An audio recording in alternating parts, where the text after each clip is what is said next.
Vamos seguir aqui nas nossas notícias de hoje, falando então de mais um discurso de prefeito que chocou ontem a internet, o prefeito de Sebastião Melo, de Porto Alegre.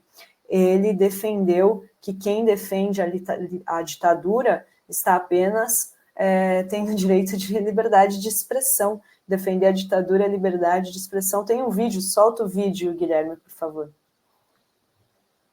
Muito por democracia e acho que é o pior dos regimes, exceto os outros. Eu quero que esta tribuna e das 6.000 casas legislativas municipais do Congresso Nacional, que um parlamentar ou qualquer do povo diga: eu defendo a ditadura, ele não pode ser processado por isso, porque isso é liberdade de expressão. Cara, quando você defende algo que destrói com aquilo que garante os direitos a todos de poderem conviver com algum nível de, eu não diria nem igualdade, né, mas seria um patamar mínimo de igualdade, vamos dizer assim, patamar mínimo. Então, você está defendendo um regime que é excludente. Se você pode ficar defendendo isso, você defende o fim dos direitos dos outros. Se você defende o fim dos direitos dos outros, você tem que criminalizado. Primeiro, esse conceito de liberdade de expressão é um conceito absolutamente nefasto, né? Eu sempre defendi, aí que a mídia brasileira paga por isso, ela é responsável por isso, porque muitas vezes a gente dizia, por exemplo, o direito à liberdade de opinião e de expressão tem no limite a Constituição de cada país. Então, aqui no Brasil, por exemplo, racismo é crime. Se eu vier aqui e falar assim, ó, tem que... Nem vou falar, né? Com os negros do Brasil. Eu tenho o direito a ter essa opinião, porém, essa opinião será criminalizada. Criminalizada. Porque ela é crime. Então, o Sebastião Melo, ele repete um pouco o que veículos de comunicação usavam para defender opiniões nefastas de articulistas seus. E agora eles defendem isso como uma forma de destruir o pacto democrático, de assaltar a democracia, fazendo de conta que estão defendendo uma liberdade. Não tem liberdade nenhuma em defender o fim da democracia. Carlito, aqui. Então, é importante a gente lembrar o seguinte: imagina eu chegar aqui na revista Fora e falar que eu defendo que um político X seja assassinado, que eu defendo que o político Y seja assassinado. Eu não vou falar o nome aqui de político para não fazerem um corte depois e jogarem na internet, né? Mas imagina se eu falo isso aqui. Isso não é liberdade de expressão. Isso é crime. Inclusive, a gente vai lembrar que durante o governo Bolsonaro teve um comunicador que se dizia de esquerda que disse que alguém deveria matar o Bolsonaro e a Polícia Federal foi na casa dele. Então, quer dizer, a liberdade de expressão, nesse caso, não foi respeitada? Não, porque existe uma coisa, Rovai.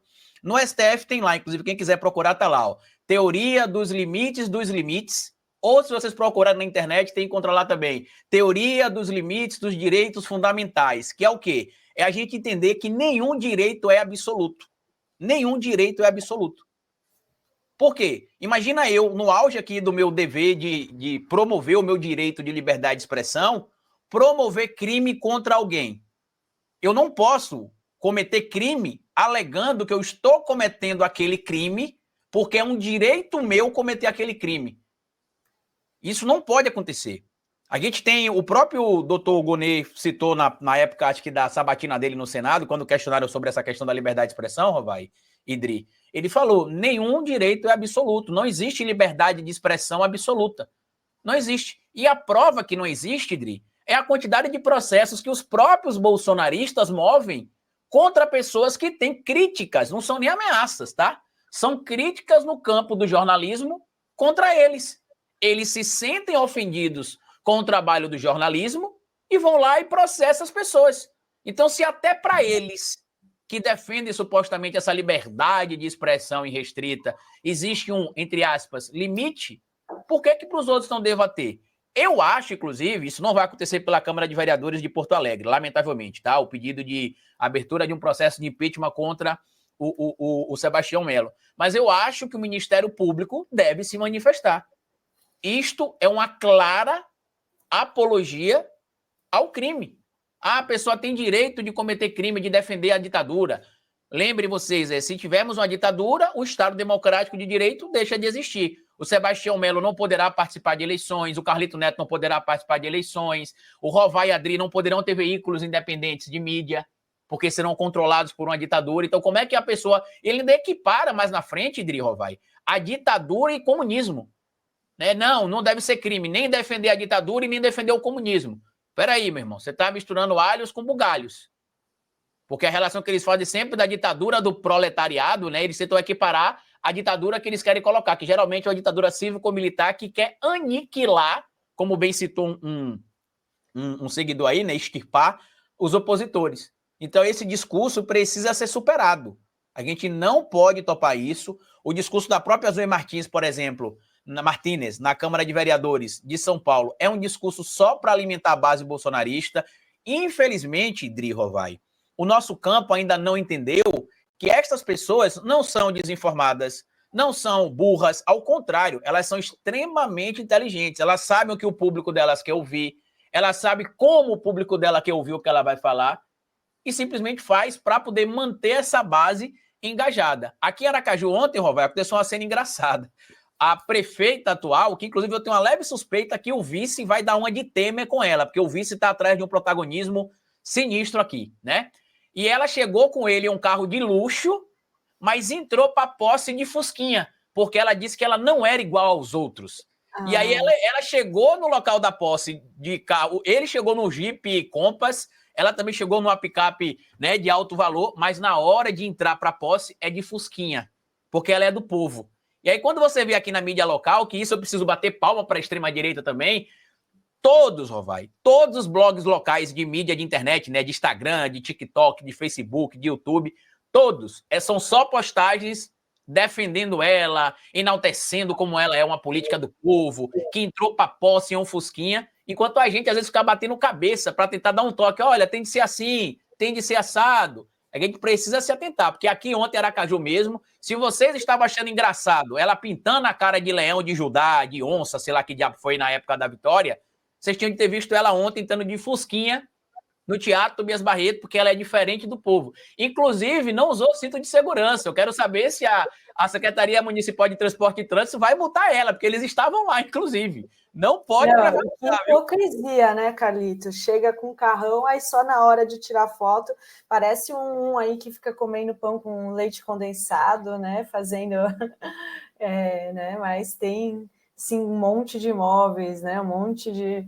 Eu queria trazer algumas repercussões desse caso, né, dessa fala do prefeito de Porto Alegre, a Maria do Rosário, que foi, né, foi ao segundo turno com o Sebastião Melo, escreveu lamentável discurso de apoio aos golpistas e contra a democracia na posse de Porto Alegre. É não entender o momento do Brasil e a responsabilidade política, lamentável duplamente. Até agora, a cidade não recebeu cuidados básicos para a prevenção de alagamentos.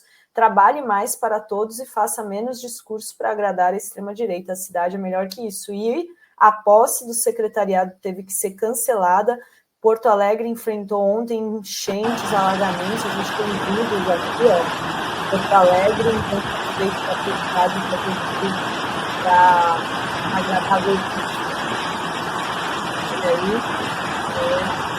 como estava a cidade de Porto Alegre. Ontem tem um vídeo também do Leonel Hadi, criticando duramente a fala do prefeito Sebastião Melo. Vamos ver, Gui. O de Porto Alegre, Sebastião Melo, faz apologia ao crime na sua posse no dia de hoje. É um absurdo. Segundo ele, ninguém pode ser punido por defender a ditadura militar, porque isso é liberdade de expressão. Então eu vou ler para o nosso nobre prefeito, que em tese também é advogado, o artigo 286, parágrafo único do Código Penal. Incitar publicamente a prática de crime, pena, detenção de 3 a 6 meses ou multa. Parágrafo único. Incorre na mesma pena quem incita publicamente animosidade entre as Forças Armadas ou delas contra os poderes constitucionais, as instituições civis ou a sociedade. Ou seja, defender a ditadura é crime sim, prefeito, e o senhor deve ser responsabilizado por ser um fascista que ganha dentro da democracia um espaço para defender golpes de Estado. Resistimos até aqui, agora é hora de derrotar o fascismo, ninguém faz nada sozinho, até a vitória sempre. O Leonel que vem se constituindo como uma grande liderança, né? E eu acho que ele deve sair deputado federal na próxima eleição. Sinto que ele construiu esse caminho de forma competente. Lembro da primeira vez que ele se candidatou, se não me engano, ele não se elegeu, teve uma votação boa, mas não se elegeu para vereador. E aí saiu de novo, se elegeu e sempre está trabalhando nas redes, deve sair a deputado, se eleger e passa a ser um nome alternativo para a disputa da sucessão do Melo, né? Vem ganhando força nesse sentido. É uma nova liderança aí que a Sinara, inclusive, de vez em quando cita ele. Se não tivesse sido ele, eu acho que teria sido cedo nessa disputa última, né? Podia queimar também. Lideranças novas você pode impulsionar ou queimar, né? Às vezes você lança antecipadamente, ainda não é o momento, precisa construir um pouco mais de força e a pessoa sofre uma derrota significativa e perde o passo. Então, acho que é o caminho ele sair a deputado federal e ser um dos puxadores de votos do PT lá do Rio Grande do Sul. Eu queria trazer mais uma notícia aqui. Tinha um bolsonarista aqui, Adriano, ele estava falando, não, o dólar a 7, a toga governando o país. Eu perdi aqui, acho que até apagaram ele. Eu ia falar, obrigado, aqui, esse é notórios, mensagens presentes, etc. Dólar a quase 7, ditadura dos togados, inflação galopante, volta da corrupção, estatais dando prejuízo, artistas faturando como nunca, enfim, o inferno na terra aqui no país. Eu ia falar, bom dia, notórios, grato pela audiência, quem sabe você possa aprender alguma coisa aqui, porque as suas afirmações estão, digamos assim, um pouco distantes da realidade do país. Inflação galopante, 4,71 no ano. Vocês elogiam o Milei, que está dando 100% ao ano. Eu não consigo entender, né? Volta da corrupção, lógico, ladrão de joias, né? Os grandes esquemas de rachadinha, 151 apartamentos. É disso que você está falando? Estatais dando prejuízo. Até a própria Folha se contradisse, né? Fez 2 matérias, uma dizendo que deu um monte de lucro, outra dizendo que não deu. Os caras deu lucro. Tá ruim, mas tá bom, né, Rovai? Deu lucro. As estatais estão dando lucro para o país, muito lucro. Não deveria ser o objetivo, porque estatal tem que trabalhar para ampliar, por exemplo, uma estatal de água. Ela tem que colocar água lá no Cafundó, né? Lá onde ninguém vai. Por quê? Porque aquele cara tem o direito de beber água tanto quanto que mora no centro. As privadas não fazem isso. Qual que é o grande instrumento, por exemplo, de uma empresa como Petrobras? Ela, nesse momento na saquadra histórica da questão energética, é fazer grandes investimentos na mudança do padrão energético para uma energia mais verde. Isso, às vezes, custa dinheiro agora, né? Mas é um investimento para o futuro da empresa. Isso quer dizer prejuízo? Então, eu nem vou discutir. Desculpa. Obrigado, notórios. Notórios. E já que você falou do notórios, tem outro aqui, está dizendo, jornalista não, militante, sobre o caso da Natuza. Então, quer dizer que se encontra um militante, um policial tem o direito de falar que ele tem que ser aniquilado? Não, isso não pode para qualquer pessoa, um jornalista, qualquer cidadão. Ninguém tem o direito de dizer para você que você tem que ser aniquilado. um policial não pode dizer isso para um outro cidadão, ele tem dever de proteger o cidadão, não querer aniquilá-lo, Paulo César, Viana. Hoje, né, eles vieram aqui, mas é eles bom são porque... nossos amigos. Não, e a nossa audiência é para todos, né? É fura-bolha, só fala que não fura bolha, como não?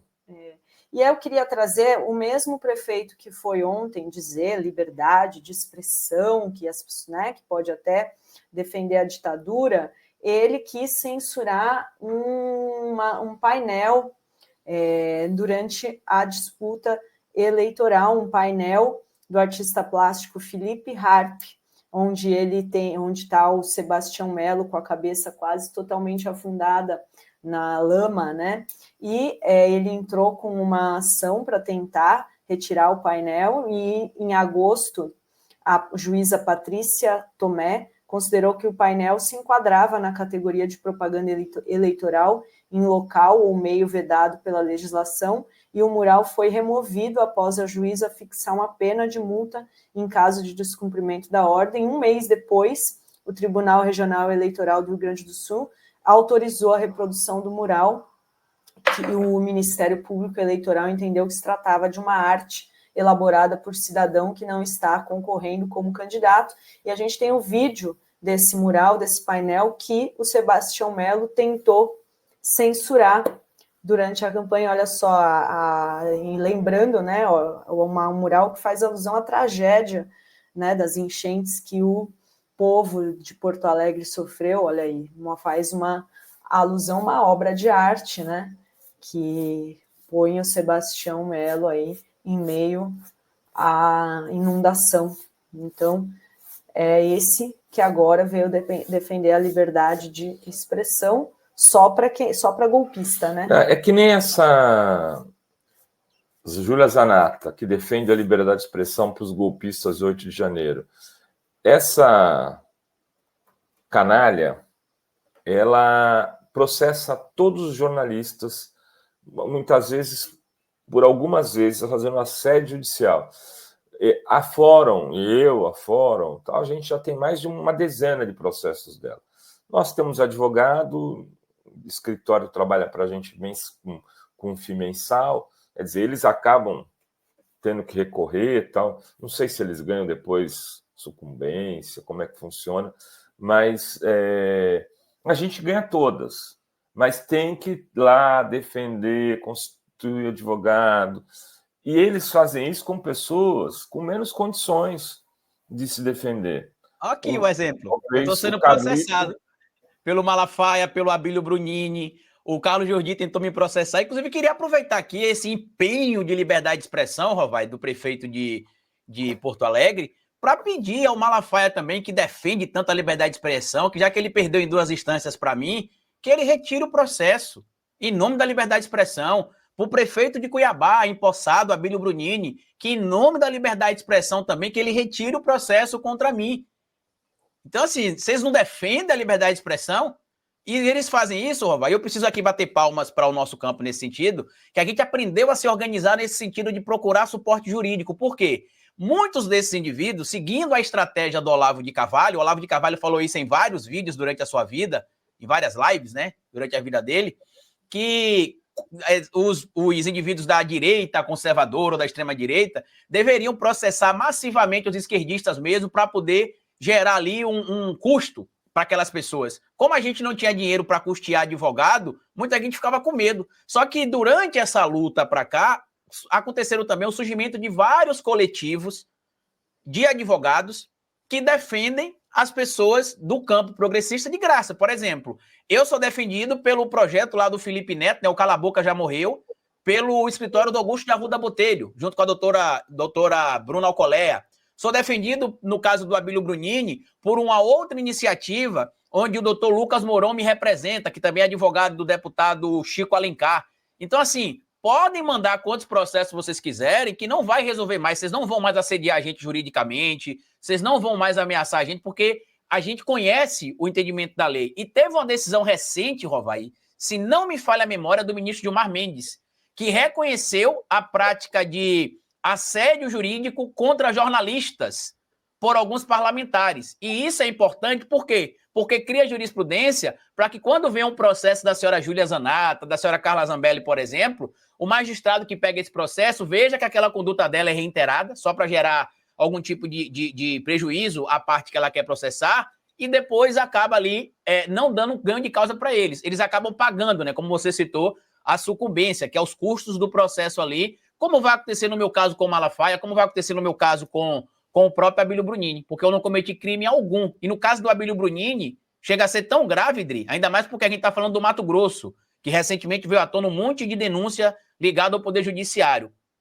O juiz, Rovai, do meu caso contra o Abílio Brunini, notificou a minha defesa errada. Ele não notificou os meus advogados, ele notificou outra pessoa. O meu advogado, percebendo isso, entrou em contato com ele e falou: doutor, o senhor fez a audiência, só que o senhor notificou o advogado errado. Por isso que a gente não participou da audiência.